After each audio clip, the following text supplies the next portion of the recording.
Simulation and anaesthesia. तर आपल्याला experience येतात, त्याच्यानुसार आपलं ट्रेनिंग होतं. तर रूटीनसाठी ही गोष्ट बरोबर आहे, परंतु जिथे लाईफ थ्रेटनिंग इव्हेंट्स आहेत ते रेअर आहेत, अनकॉमन आहेत. तर त्याच्यामुळे त्यांचं ट्रेनिंग करणं चॅलेंजिंग आहे. कारण की आपल्याला मल्टिपल गोष्टी कराव्या लागतात, सोबत करावं लागतं, तर मल्टीटास्किंग करावं लागतं. तर एव्हिएशनसोबत खूप सिमिलॅरिटी आहे.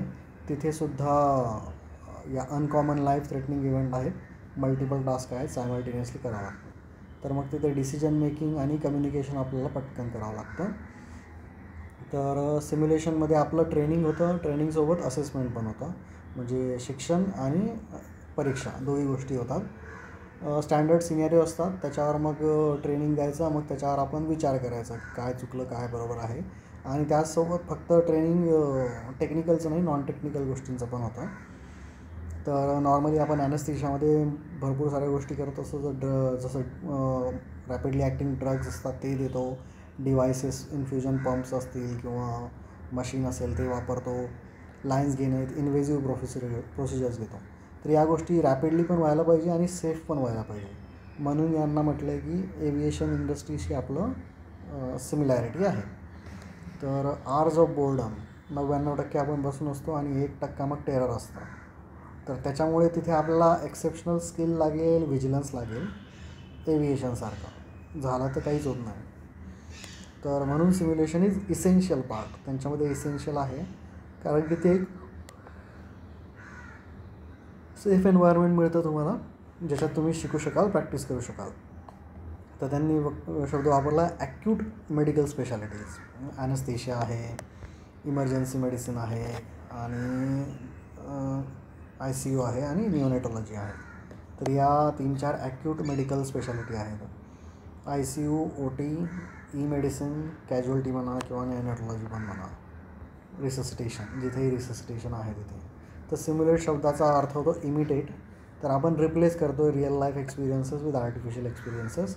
तर एक्झाम्पल दिलं फ्लाईट अँड एरोस्पेस सिम्युलेटर असतं, व्हिज्युअल असतं, नंतर ती चेअर हालते, तर अशा प्रकारे तो एक्सपिरियन्स दिला जातो. आपलं साधं उदाहरण आहे की ह्युमन एअरवेची ॲनाटॉमीचं एक मॅनिक्युन असतं, किंवा CVP लाईन घेण्याचं, IO लाईन घेण्याचं मॅनिक्विन असतं. तर एक SIM1 म्हणून आहे, हा फुल साईज मॅनिक्विन आहे, हा सॉफ्टवेअर बेस्ड आहे. तर सॉफ्टवेअर बेस्ड तो त्याच्यात चेंजेस होतात, त्याच्यात तो बॉडीमध्ये चेंजेस होतात, रिस्पॉन्समध्ये चेंजेस होतात. तर हा सगळ्यात लेटेस्ट आणि भारी आहे. त्यांनी म्हटले mannequin patient simulator, MPS, mannequin patient simulator आहे. तर येऊ आपण पुन्हा याच्यावर. तर सिम्युलेशनमध्ये मग आपल्याला मॅनेजमेंट सिनॅरिओ असतात, जसं की ॲनाफायलॅक्सिस सिनॅरिओ आहे, खाली पूर्ण वर्णन दिलेलं आहे. जसं याच्यात ऑब्जेक्टिव्ज असतील, सिनॅरिओ असेल, नंतर काय ॲक्शन्स घ्यायच्या, इन्स्ट्रक्टर काय बघणार आहे, इतर गोष्टी जे काही. तर मॅनेजमेंट सिनॅरिओ असतील. तर हिस्ट्रीमध्ये देत होतो की World War I आणि II नंतर मग त्या गोष्टी जास्त वाढल्या. फिडेलिटी म्हणून शब्द आहे. फिडेलिटी म्हणजे ट्रू, की बाबा खरं आणि जे खोटं आहे त्याच्यात किती तफावत आहे, रिअल आणि आर्टिफिशियलमध्ये किती मॅच करते.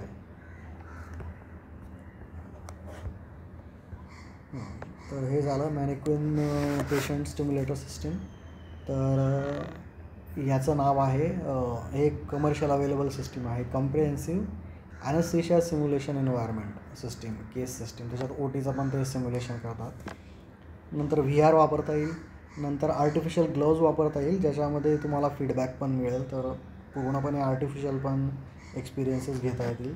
क्लासिफिकेशन काही नाही आहे, इंटरॅक्शन बेस्ड, समजा screen based, hardware based, VR based, किंवा स्क्रिप्टेड फिजिओलॉजी किंवा कंट्रोल्ड फिजिओलॉजी बाय सॉफ्टवेअर. नंतर यूज होईल आपला टेक्निकल स्किल्स करता, सायकोलॉजिकल स्किल्स, कॉग्निटिव्ह स्किल्स याच्याकरता. फिडेलिटी म्हणजे ॲक्युरेट रिप्रोडक्शन. ॲप्लिकेशन तेच आहे, ट्रेनिंग आणि टेस्टिंग. आणि ट्रेनिंग आणि टेस्टिंगसोबत रिसर्च पण चालू राहील, म्हणजे अपडेशन. हे लोक बाहेरच्या फील्डमध्ये न्यूक्लिअर रिॲक्टर तिथे वापरतात, फायर फायटिंगला वापरतात, मिलिटरीला वापरतात. मग त्याचं मग हेल्थकेअरने उचललेलं आहे. तर नॉर्मली आपल्याकडे स्टँडर्डाईज पेशंट असतात, म्हणजे लाईव्ह पेशंट आपण एक्झामला घेऊन येतो. परंतु मग सिम्युलेटर त्याला रिप्लेस करू शकेल. तर एक्झाम्पल्स देत रेअर स्किल्सचे जसं चेस्ट ड्रेन टाकायचे, ग्रिकोथॉरॅटॉमी करायची, या रेअरली होतात आणि त्याच्यामुळे रेअरली झाल्या तर मग प्रॅक्टिस करणं आणि रिटेन करणं मुश्किल होतं. तशा गोष्टींमध्ये आपण करू शकतो. तर आपलं सगळीकडे ॲक्यूट केअर स्पेशालिटीमध्ये शब्द असतो मल्टीडिसिप्लिनरी, परंतु मल्टिपल डिसिप्लिनरी टीम सोबत येऊन कधीच प्रॅक्टिस नाही करत. त्याच्यामुळे त्यांनी टीमवर्क ट्रेनिंग प्रोग्राम काढले, जसं की क्रायसिस रिसोर्स मॅनेजमेंट. हा टीमवर्कचा ट्रेनिंग प्रोग्राम आहे. वेगवेगळ्या टीम एकत्र येऊन प्रॅक्टिस करतील, जसं की मेडिसिन आहे, ICU आहे, निओनॅटॉलॉजी आहे, इंटरॅक्ट करतील. तर मग एक लीडर असणार, तो गाईड करणार, रिव्ह्यू करणार, रिफोकस करणार, कम्युनिकेट करणार, डेलिगेट करणार, गरज लागली कॉल फॉर हेल्प करणार. नंतर एक कम्युनिकेशनचं मॉडेल आहे SBAR, सिच्युएशन, बॅकग्राऊंड, असेसमेंट आणि रेकमेंडेशन. हा कम्युनिकेशनचा फॉर्मॅट आहे. हा सर्व ठिकाणी फॉलो झाला पाहिजे. सिच्युएशन जसं की लीडर म्हणेल पेशंट डिसॅच्युरेट होतं आहे, ऑक्सिजन देऊन पण. बॅकग्राऊंड सांगेल की 65 इयर ओल्ड COPD पेशंट आहे, रेस्पिरेटरी फेल्युअरसाठी ॲडमिट झाला आहे. असेसमेंट सांगेल की कसं काय गोष्टी घडल्या, सॅच्युरेशन कसं ड्रॉप झालं, किंवा रेकमेंड करेल की बाबा याला NIV द्या आणि इंट्युबेशनसाठी तयारी करा. तर हा SBAR हे कम्युनिकेशनचं मॉडेल आहे, CRM based, crisis resource management based. तर use of all available resources करा म्हणतो, नाही कळालं मला. नंतर रिसर्च, आपण human behaviour, human psychology examine करून त्याचं अपडेशन करू शकतो. नंतर नॉन टेक्निकल स्किल्स आहेत. नॉन टेक्निकल स्किल्सची लिस्ट दिली त्याने.